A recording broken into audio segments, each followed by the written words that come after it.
This is Cricbuzz Chatter with Adam Collins and Michael Vaughan after the second day at Old Trafford. Another commanding one for England, the foundation of which was a 260-run stand between Ben Stokes and Dom Sibley. A late wicket thanks to Sam Curran when they had the chance to bowl at a massive total of 469 for 9 declared. But Vaughanie, let's start with Ben Stokes. We thought after 2019 he might have reached the peak of his powers, but is it possible this bloke's actually getting better? Yeah, I do, yeah. I mean, you look at his age, 29, you could say that his best years are still ahead of him. The last 16 test matches, he averages 54, 4 centuries, 5 50s.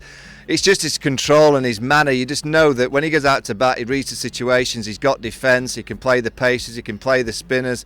And then when he gets in, you know he's got the gears to go up and, like he did today, really target the opposing team. He's a wonderful cricket. You know you've got a great all-rounder when he gets into the side as a batsman, he gets into the side as a bowler. Forget kind of combination. He would get in for both suits. He'd get in the side as a fielder the way that he feels. And you actually look at the situation this week with someone like Jofra Archer. I think Ben Stokes is going to be fantastic for Jofra because Ben Stokes has been through everything. He's had the profile of being on the front page, the back page. You know, he's had his downs 2 years ago. He's come back from it. I'm working with Carlos Brathwaite this week. You know, the humiliation that Carlos gave him in a World Cup final in India, he came back from that. I think that Ben Stokes is not only the player out in the field, I think he creates a huge impact in that dressing room because he's been there, he's done it, he's got the t-shirt, and I think he's going to be a real good foil for Jofra Archer with what Jofra's gone through this week. He ended up facing more than 350 balls, his longest innings in Test cricket by a mile, his slowest 100. Then he found a way to go up the gears later. Likewise, Dom Sibley, both of them left more than 100 balls each. And for Sibley's part, he finished with 120, his second Test 100, but it was the control they showed against some pretty decent West Indies bowling in the first session. Yeah, you know, the West Indies have given it everything. I've been surprised with how fewer bouncers the West Indies have bowled. It's just been bizarre that, you know, a West Indies team has come out. Of course, English conditions, you generally pitch the ball up, but you've got to try the batsman out with bouncers if it's not working, that pitch up stuff. They didn't do enough of that. You know, England, it's a funny team to follow because we criticise them when they play flamboyantly, and there was some, you know, arms on social media criticising the way that Dom Sibley was playing. He's absolutely right for this England team. That's exactly what England have required for a long period of time. Someone that just wants to stay in, value their wicket, bat a period of time, give the likes of Ben Stokes, Josh Buttler, Ollie Pope, these flamboyant players the foundation to go and play their way. So Dom Sibley deserves a lot of credit for just sticking to his game. I don't think he should change. I don't think there's you know, too much wrong with him. Maybe he could bring in an offside game or two just to try and put more pressure on the bowlers when he's set and he gets in. But you know, England have played the right game here. They've played the patience, they've put a score on the board, and now it's down to the West Indies. I believe there's a bit of rain around on Saturday, the third day. The West Indies look to me like they're going to have to bat 2.5 days of this Test match to try and draw. Yeah, as far as Sibley's concerned, I mean, he batted 312 balls to secure a century, the 5th slowest England 100 since 1990. But yeah, the complaints on social media that belied the fact that he was the man who laid the foundation alongside Ben Stokes, the second biggest partnership at Old Trafford for England ever. The biggest included a bloke called Michael Vaughan and another one, Graham Thorpe, back in 2001. And then another young man, Sam Curran, who only entered the Test side a couple of years ago, but he feels like a veteran, gets the ball in his hand, makes something happen straight away, picks up a wicket with his 4th ball. Yeah, that's exactly what Sam Curran does. He's got an average of 23 with the ball in English conditions, struggles a little bit overseas, his average is beyond 40. Very similar to Chris Woakes, he's got a very low average in English conditions and averages over 50 with the ball overseas. So England have got cricketers this week in the side that they just know how to play these conditions, and Sam Curran, he just seems to play Test match cricket like he's playing for his school or his club side. It's just another game of cricket, which is a great mentality to have.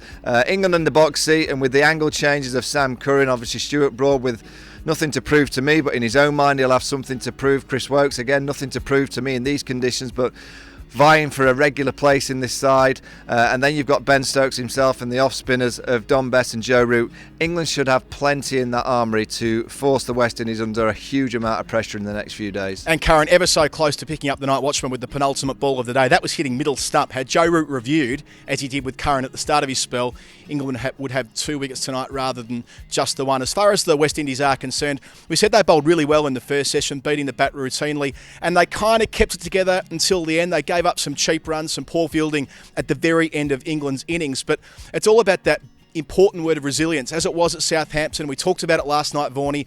They've just got to find a way to bat 3 or 4 sessions, and that's just about securing the trophy. Yeah, I mean, you look at tomorrow, if the rain falls like we're expecting, and say there's only a session of play, you go into the 4th day, England will have to have one of those glorious kind of English days where they get lots and lots of wickets. I just look at this West Indies team and they've got a lot of fight in them. You know, they've got a lot of grit, a lot of determination. They're not going to just fall over, I don't think. I think they're going to make it very tough for the England team. I'm really looking forward to seeing Alzarri Joseph bat tomorrow. He came out playing all the shots in the world as a night watchman. Not probably the message from the dressing room, but it was very entertaining. They'll make it difficult, but I just think with England's attack and all the different angle changes that Joe Root can turn to, they should have enough to take 19 more wickets to at least create chances, and then it'll be down to the England side to take them. And I've got to say, I was pleased for Kemar Roach picking up 2 wickets in 2 balls after waiting nearly an entire calendar year since his previous Test wicket. All right, Vaughanie, let's go into the hot spot. Into the hot spot, Vaughanie, you talked about it a bit before, but the view of Test cricket over the first 2 matches we've seen back, it has been slower and, dare I say, attritional, the old cliche. But do you think there's a reason for that pattern in these first couple of Test matches? No, I just think they're playing Test match cricket the right way. I think for a number of years we've been watching Test match cricket on fast forward. I think for whatever reason the players have been trying to fast forward the game, almost play like only a couple of teams in my generation have been able to play the game. That's probably the West Indies of the late 80s, 90s, and then obviously that great Australian side. Test cricket is over 5 days at this stage, and you can give yourself plenty of time to get in, play with discipline, wear the opposing team down.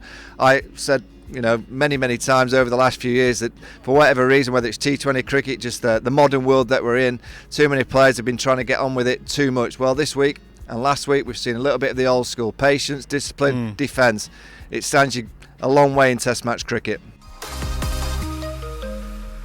And Vaughanie, pressing fast forward, if there is rain about tomorrow, as the captain, Joe Root, how crucial is it that he's patient, that the pressure on his bowlers isn't there and they don't try and almost snatch for it when they know they need quick wickets? Yeah, they've just got to be. I think they'll have enough time to force the game. I thought they bowled pretty well tonight. I thought they got the lines and lengths right. England will use the bouncer more. They will bowl short at the right times just to push the batsman back, as we saw from Sam Curran in the last over. A quick bouncer to Alzarri Joseph, gloved him, then the next one was an LBW shout. I think England will probably use that. They've got fresher bowlers as well. It's the same attack the West Indies had last week playing this week, so they're going to be drained and tired, as we saw.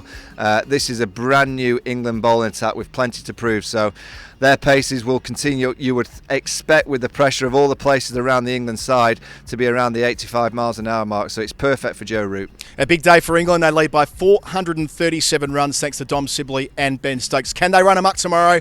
Don't miss a moment on the Cricbuzz live blog and then on Cricbuzz Chatter with Adam Collins and Michael Vaughan.